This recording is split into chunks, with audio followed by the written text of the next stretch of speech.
Hello guys, இன்றைக்கி நம்ம என்ன ரெசிபி பார்க்க போகிறோன்னா இத்தாலியன் டிஷ்ஷான இத்தாலியன் டோனட் சொல்லுவாங்க. ஸோ அதை தான் நம்ம இப்போ இன்றைக்கி பண்ண போகிறோம். இது ரொம்பவே ஃபேமஸான ஒரு டிஷ்.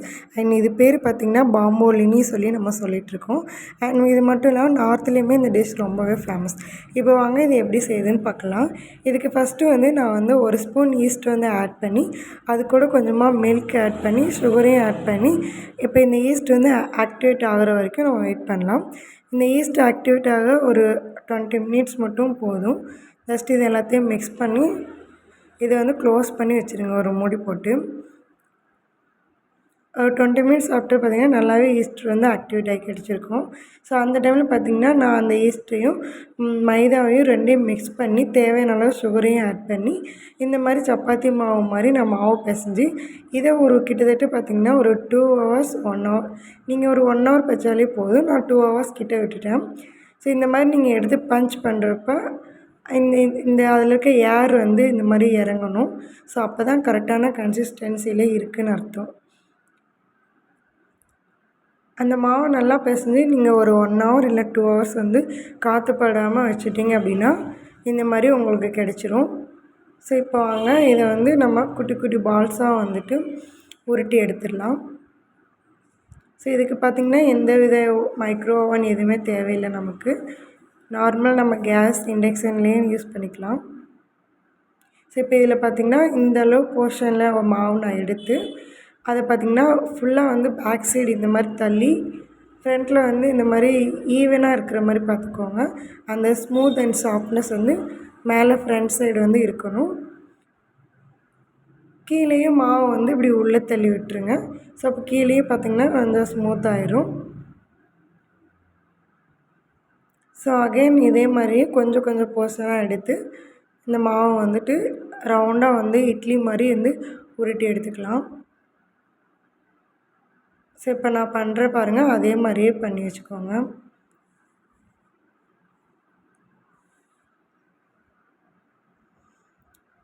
ஸோ பார்த்திங்கன்னா சூப்பராக மினி இட்லி மாதிரி இருக்குது. இதை ஒரு 1/2 அன் ஹவர் அப்படியே வச்சிடலாம் நம்ம எல்லா பால்ஸையும்.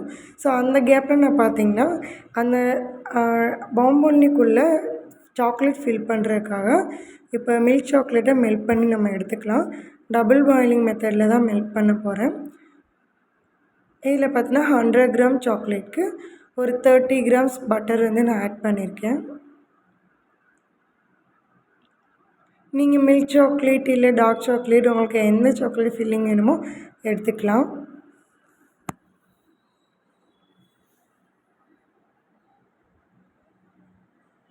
நம்ம உருட்டி வச்ச அந்த உருண்டை எல்லாமே ஒரு 1/2 அன் ஹவருக்கு நல்லா புஷ்ஷுன்னு உப்பி வரும். ஸோ அந்த கேப்பில் தான் நம்ம இப்போ சாக்லேட்டை மெல்ட் பண்ணி எடுக்க போகிறோம். இப்போ பார்த்திங்கன்னா ஃபுல்லாக சாக்லேட் நல்லா மெல்ட் ஆயிடுச்சு. ஸோ இதை ஒரு ஓரமாக வச்சிடலாம். இப்போ பார்த்திங்கன்னா சூப்பராக நம்ம உருட்டி வச்சதை விட ஒரு 2 இன்ச் பார்த்திங்கன்னா நல்லா மேலே புஷ்ஷுன்னு வந்திருக்கு. ஸோ இப்போ நான் பண்ணுற இந்த மாதிரி டேப் பண்ணுற மாதிரி வச்சு பண்ணாதீங்க, ஏன்னா அது கீழே அமுங்கிடும். கிட்டத்தட்ட இதோட டேஸ்ட்டு பார்த்திங்கன்னா டோனட் டேஸ்ட்லேயே நமக்கு இருக்கும். ஸோ இப்போ வாங்க இதை நம்ம எண்ணெயில் ஃப்ரை பண்ணி எடுக்க போகிறோம். ஸோ அடுப்பை மீடியமாக வச்சுக்கோங்க. எண்ணெய் நல்லா காஞ்சதும் அதில் எண்ணெய் பால்ஸ் எல்லாம் ஒன்று ஒன்றா சேர்த்து ஃப்ரை பண்ணிக்கலாம். இப்போ பார்த்திங்கன்னா நான் ஒரு சைடு ஃபஸ்ட்டு ஃப்ரை பண்ணிவிட்டு அதுக்கப்புறம் அடுத்த சைடு ஃப்ரை பண்ண போகிறேன். ஸோ இந்த மாதிரி பண்ணுறப்போ கொஞ்சம் ஈவன் டோனில் கலர் வர்றது நமக்கு கொஞ்சம் ரிஸ்க்கு தான்.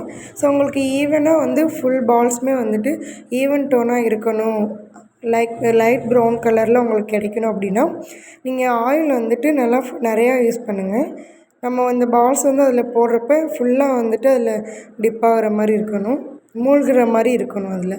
ஸோ அப்படி நம்ம ஃப்ரை பண்ணும்போது அது பார்த்திங்கன்னா டோட்டலாக ஃபுல் ப்ரௌன் கலர் நமக்கு கிடச்சிரும் ஈவன் டோனில். ஸோ ஒரே மாதிரியான கலர் நமக்கு கிடைக்கும், கோல்டன் ப்ரௌன்.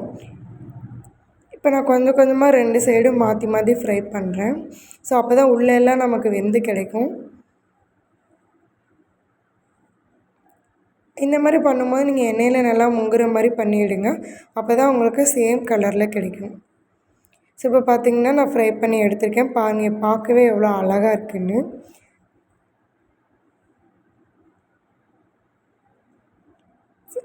இப்போ இதே மாதிரி நம்ம வச்சுருக்க எல்லாத்தையும் இதில் சேர்த்து ஃப்ரை பண்ணி எடுத்துக்கலாம்.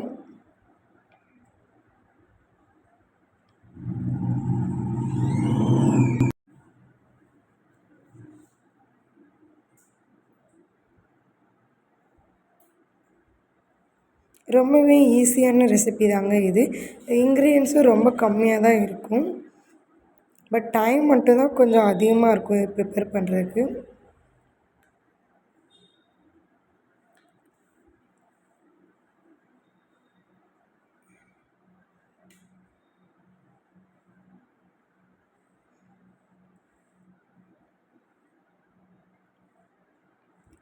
இங்கே பார்த்திங்கன்னா இந்த மாதிரி வந்து சூப்பர் சாஃப்டாக ஸ்மூத்தாக கிடைக்கும். ஸோ இதே மாதிரி நான் எல்லாத்தையும் வந்து ஃப்ரை பண்ணி எடுத்துட்டேன்.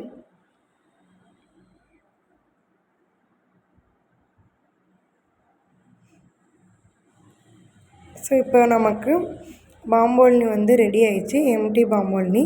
ஸோ இப்போ இதில் என்ன பண்ணுறீங்கன்னா ஒரு கத்தி எடுத்து இந்த மாதிரி சின்ன சின்ன ஹோல்ஸாக வந்து ரெடி பண்ணிக்கோங்க. ஸோ அந்த ஹோல்ஸ் வந்து கீழே வரையும் பார்த்துக்கோங்க. ஃபுல்லாக வந்துட்டு எல்லாத்துலேயும் வந்து இதே மாதிரி ஹோல்ஸ் போட்டு நான் எடுத்துக்கிறேன்.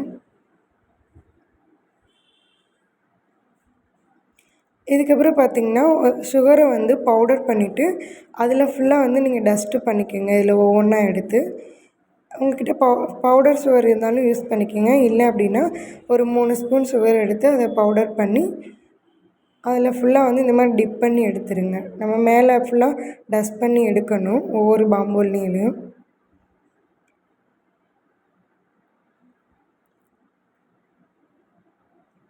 இப்போ இந்த டஸ்ட் பண்ண எல்லாத்தையும் வந்துட்டு ஓரமாக வச்சுருங்க. நான் பார்த்திங்கன்னா நம்ம மெல்ட் பண்ண சாக்லேட்டை ஒரு பைப்பிங் பேக்கில் ஃபில் பண்ணி எடுத்திருக்கேன். இப்போ இதில் ஒவ்வொரு பாம்போல்னியாக ஓப்பன் பண்ணி இதுக்குள்ளே வந்து நீங்கள் இந்த மில்க் சாக்லேட் வந்து ஃபில் பண்ணி எடுத்துக்கோங்க. ஸோ இந்த மாதிரி ஃபில் பண்ணிக்கோங்க. ஸோ இதே மாதிரி ஒவ்வொரு இதுலேயும் நான் வந்து உள்ளே ஃபுல்லாக நிறையா இருக்கிற மாதிரி ஃபில் பண்ணி எடுத்துக்கிறேன். நீங்கள் நிறையா ஃபில் பண்ணால் மட்டும்தான் ஃபுல்லாக கிடைக்கும் நமக்கு. ஸோ அப்போ தான் சாப்பிட்றப்பவும் டேஸ்ட் நல்லாவே இருக்கும். ஸோ இதே மாதிரி ஒவ்வொரு பாம்போலினையும் எடுத்து அதில் ஃபுல்லாக சாக்லேட் ஃபில் பண்ணிட்டேன். ஸோ இந்த மாதிரி கண்டிப்பாக மறக்காமல் டிஷ் வந்து ட்ரை பண்ணி பாருங்கள். உங்கள் குழந்தைங்களுக்கு ரொம்ப ரொம்ப பிடிக்கும். ஸோ இதை வந்து சாப்பிடும்போது டேஸ்ட்டு பார்த்திங்கன்னா சூப்பராக இருக்கும். இப்போ பாருங்கள், இதை வந்து நான் உங்களுக்கு பிச்சு காட்டுறேன். உள்ளேருந்து எவ்வளோ சாக்லேட் வந்து அப்படியே மெல்ட் ஆகி சூப்பராக வருதுன்னு பாருங்கள். வாவ்! இது பார்க்கும்போதே வந்து நல்லா டெம்ப்ட் ஆகுது எனக்கு. ஸோ டேஸ்ட்டுமே சூப்பராக இருக்கும். இதை நான் சேல்ஸுக்கு தான் பண்ணியிருந்தேன். கண்டிப்பாக ட்ரை பண்ணி பாருங்கள்.